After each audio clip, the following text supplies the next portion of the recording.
আসসালামু আলাইকুম। কেমন আছেন সবাই? আমি শামসুন নাহার কিচেনে চলে আসছি নতুন একটা রেসিপি নিয়ে। আমি এখানে রেসিপি করব কচু। এটা আমি ৩ বছর আগে এই রান্নাটা খেয়েছি। এটা আমি করব। তো কচুটা আমি এখানে কেটে নিয়েছি, গোড়ার দিকটা গোল গোল করে কেটে নিয়েছি। আর এভাবে হবে, মোটাও না, চিকন পাতলাও না।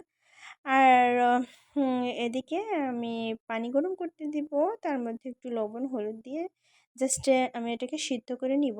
নেওয়ার পর এটাকে আমি তেলে জাস্ট এপিট ওপিট করে ভেজে নিতে হবে। দেন যখন ভাজাটা হয়ে যাবে তখন আমার এর মধ্যে লাগবে আমার পেস্ট।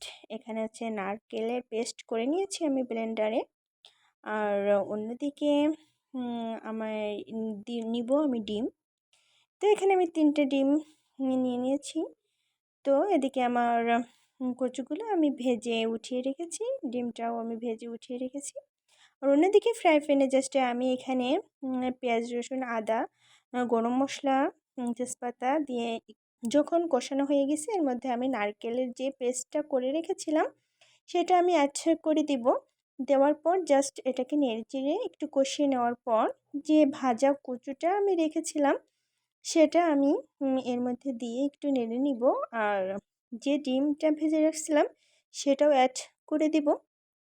দেন এই রান্নাটা এতটা সুন্দর হয়। দেন এটা আমি আমার মায়ের রেসিপি, আমি মায়ের কাছ থেকে এটা খেয়েছিলাম ৩ বছর আগে। দেন এটা তো আনা হয় না, আমার হাজব্যান্ড এটা এনেছে। তো রেসিপিটা করে নিচ্ছি এটাই আর কি। তো আমি জাস্ট সামান্য একটু পানি দিয়ে এটাকে আলতোভাবে নেড়ে নিব। আর অন্যদিকে যে কচুর আগাটা রেখেছিলাম ওটা আমি ভাপিয়ে নিয়ে জাস্ট বেশি করে পেঁয়াজ রসুন দিয়ে আমি অন্যদিকে এই ভাজিটা আমি করে নিব।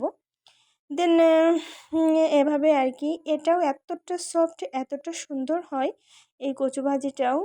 জাস্ট আমি খেয়ে একদম এর ভক্ত হয়ে গেছি। এভাবে আমি কচুটা করে নিয়েছি। দেন একদম মাখনের মতো, মুখে দিলেই মিলিয়ে যাবে।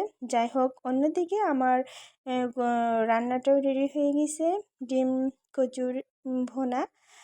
তো এভাবে দেখতে পাচ্ছেন এতটা আকর্ষণীয় দেখতে আর খাইতে অনেকটা মজা।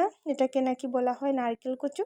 যাই হোক, যদি ভালো লাগে এটা কিনে অবশ্যই এভাবে রান্না করবেন। আমাদের মাগুরার ঐতিহ্যবাহী একটা রান্না। দেন এতটা মজা, এতটা সুন্দর হয়, না খেলে বুঝবেন না। যাই হোক, রেসিপিটা যদি ভালো লাগে অবশ্যই ফলো করবেন। আর নতুন নতুন রেসিপি চলে আসবে। সবাই ভালো থাকবেন। আসসালামু আলাইকুম।